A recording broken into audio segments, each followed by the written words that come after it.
என் நாட்டுக்கு இப்படி ஒரு பச்சை வர வேண்டுமா?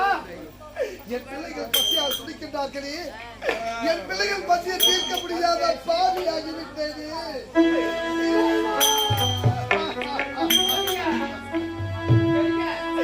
இது விதித்தானா?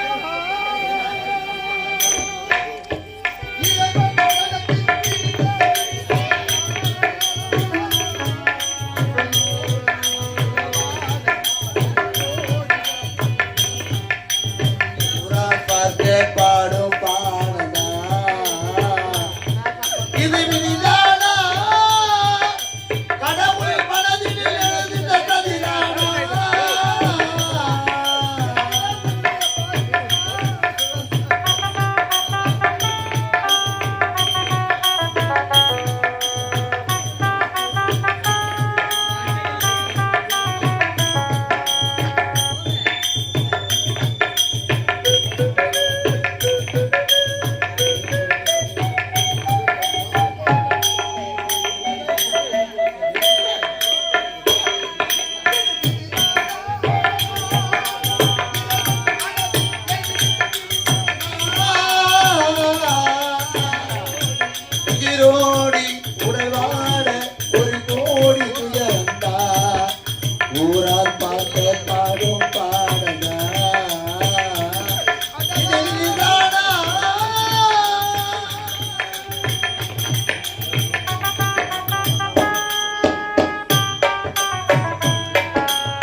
உயிரோடி உடலாட ஒரு கோடி துயர்ந்தா ஊரா பார்க்கும் பாரு பார்த்துட்டா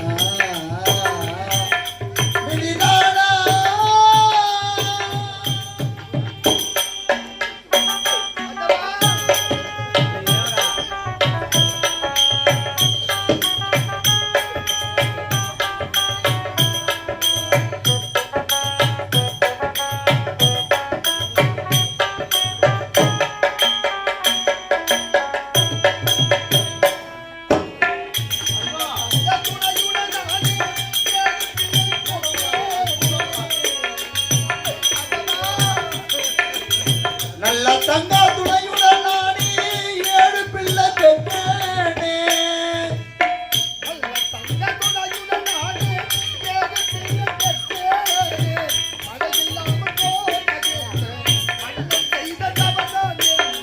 மழையில்லாமல் போனதென்ன மண்ணம் செய்த தவறுதான் என்ன?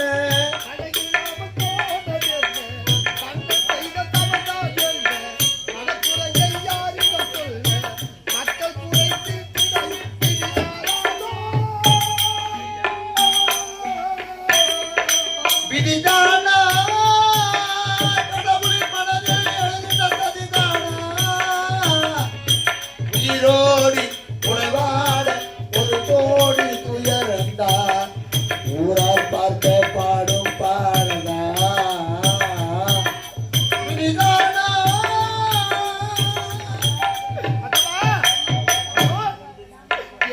திருமணம் முடித்து வரும்பொழுது கண் கலங்காம காப்பாற்றுவேன் என்று என் அண்ணனுக்கு வாக்குறுதி தந்தேனே. யாருக்குமே கொடுக்காத சீர்வரிசையை வாரி வாரி கொடுத்தாரே. இன்று பசியாக குடித்துக் கொண்டிருக்கிறாளே. என் மனைவி என் பிள்ளைகள் பசியை தீர்க்க முடியாத பாவியாகிவிட்டனே. என் பிள்ளைகள் பசியாக குடித்துக் கொண்டிருக்கிறார்களே.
மக்களா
மக்களா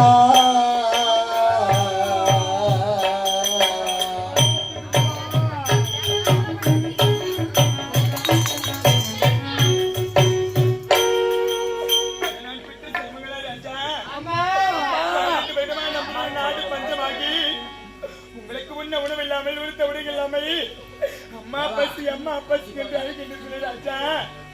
நான் 10 வயசு மட்டும் பெற்று வயது பட்டு வருகிறது ராஜா. உங்களுடைய பசி நான் எப்படி நான் போக போறேன்? நாட்டு மக்களுக்கு கொடுத்து தருப்பேன். உன்னை தந்தை உங்களை பார்க்கவில்லையடா. உங்க பசி நான் எப்படி நான் போக போறேன் சொல்லுங்களேன்.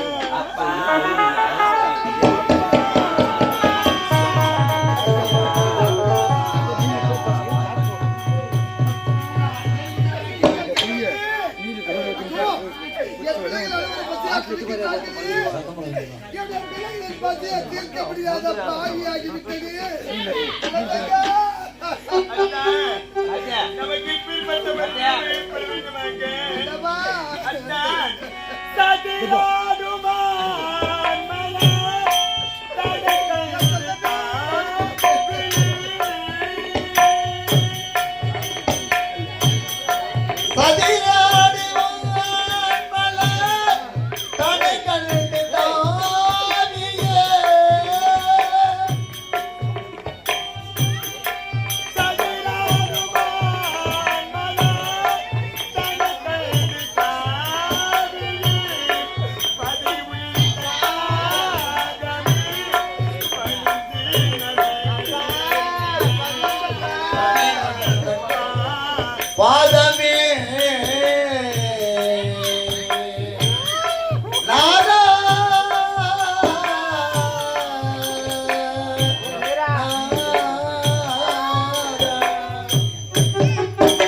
ஏழை மக்களுக்கு வாரி வாரி கொண்டு பொருள் கொடுத்தேனே, நாட்டு மக்கள் பசியெல்லாம் தீர்த்தேனே, இந்த என் பிள்ளைகள் பசியால் துடிக்கின்றார்களே.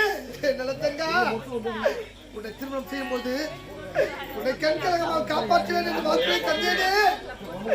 இப்போது உடைய பசியை தீர்க்க முடியாத பாவியாகி விட்டனே.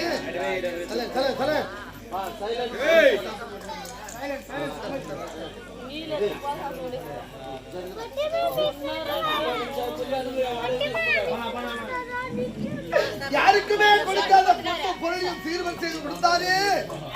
நீ கொண்டு வந்த சீர்வரிசை அனைத்தையும் நாட்டு மக்களுக்கே கொடுத்து விட்டேனே. இன்று நம்முடைய பிள்ளைகளின் பசியை தீர்க்க முடியாத பார்வையாகிவிட்டனே.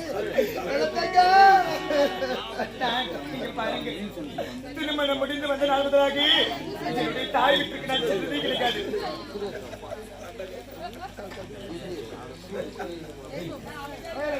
பேசாதீங்கப்பா, சலேன்.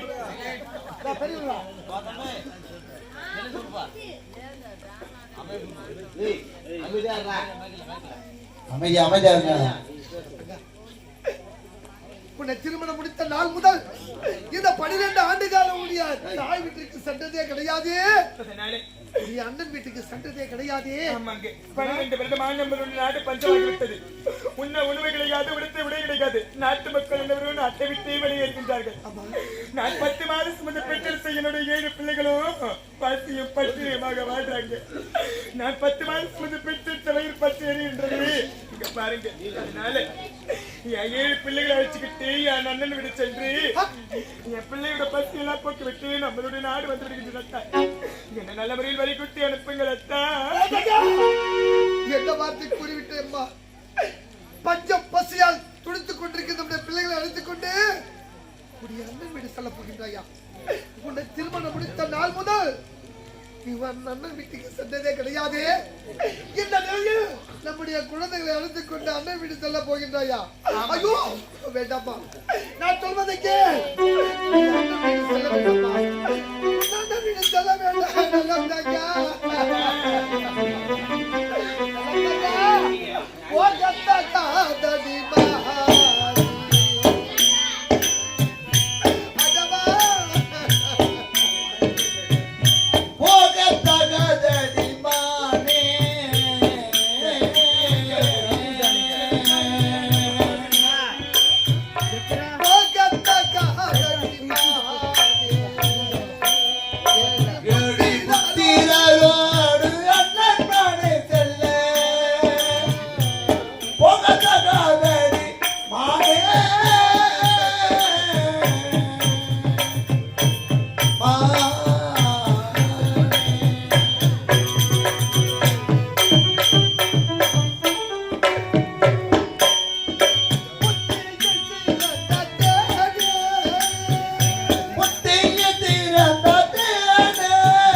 நாள் முதல் 12 ஆண்டுகளுடைய அண்ணன் வீடு சென்றதே கிடையாது.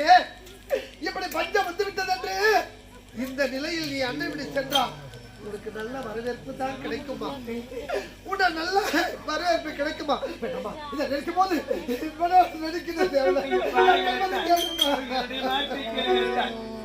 என் அண்ணன் விட சென்று என் பிள்ளையுடைய பசியெல்லாம் போக்கிவிட்டு நம்மளுடைய நாடு நான் திரும்புகிறேன் என்று உரைக்கின்றேனே. அதற்கு எதற்காக உங்களுடைய மனதில் மனக்குழப்பம்? எதற்காக இந்த பதட்டம்? என்னை விட நான் சென்று வருகின்றேன் அத்தான். அத்தான் மனதில் அர்த்தம் வேண்டாம்.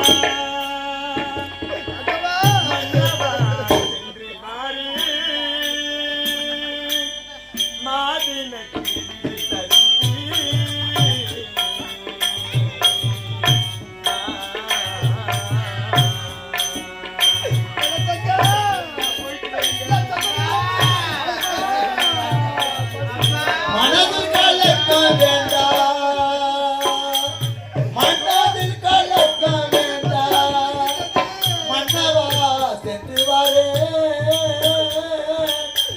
அது எனக்கு விடை தருவி மன்னவா.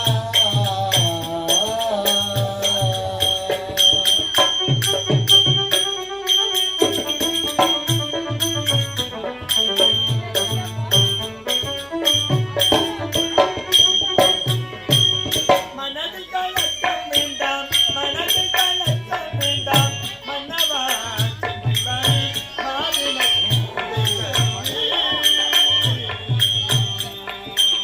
மன்னா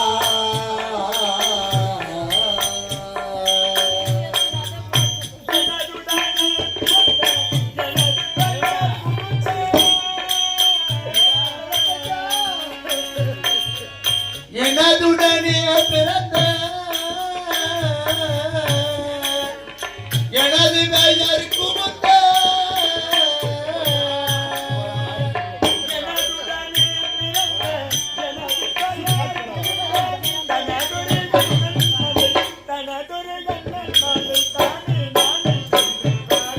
மனது கலக்கம் வேண்டாம் மன்னவா சென்று வரே மாதனுக்கு விடை தருவி தருவி அத்தா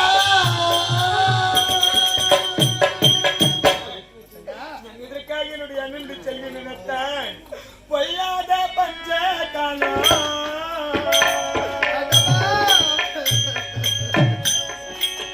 பொல்லாத பஞ்ச காலம் காலம்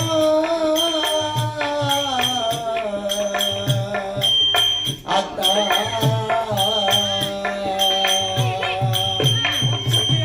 பொய்யாத பஞ்ச காலம்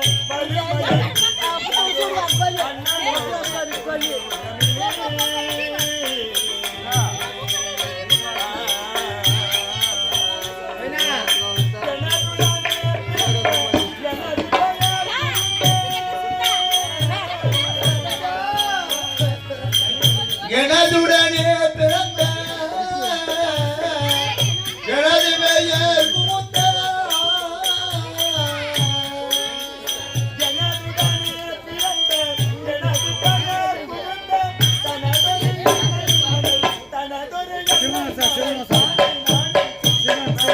மனது கலக்கம் வேண்டாம் மன்னவா சென்று வரே அதனுக்கு விடை தருவி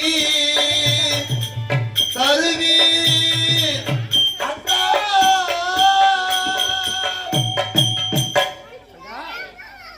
உன்னை திருமணம் முடித்த நாள் முதல் என் வார்த்தைக்கு மறு வார்த்தை கூறியதே கிடையாது.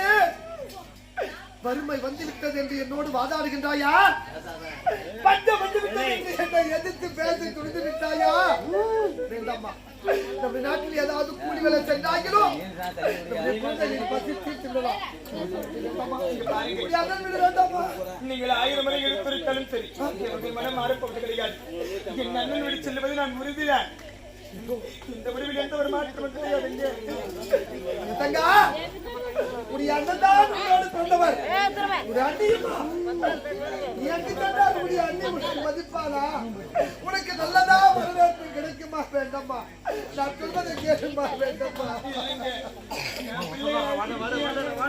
தங்கா, என்னையே எதிர்த்து பேச துணிந்து விட்டாயே, என் வார்த்தைக்கு மறு வார்த்தை கூறி துணிந்து விட்டாயே.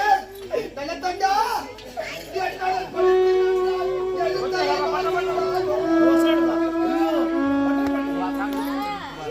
என்னற படித்து நின்றாய் எழுத்தர வாசித்தாலோ நல்ல தங்கா கண்ணே மடமானே மயிலே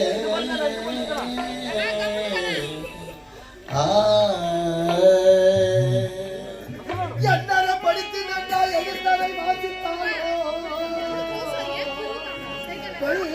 மதி வேதம் என்பதை உன் பேசினில் அளவில் கண்டே பெண்மதி வேதமை என்பதை பெண்மதி வேதமை என்பதை முன் பேத்தினி அளவில் கண்டே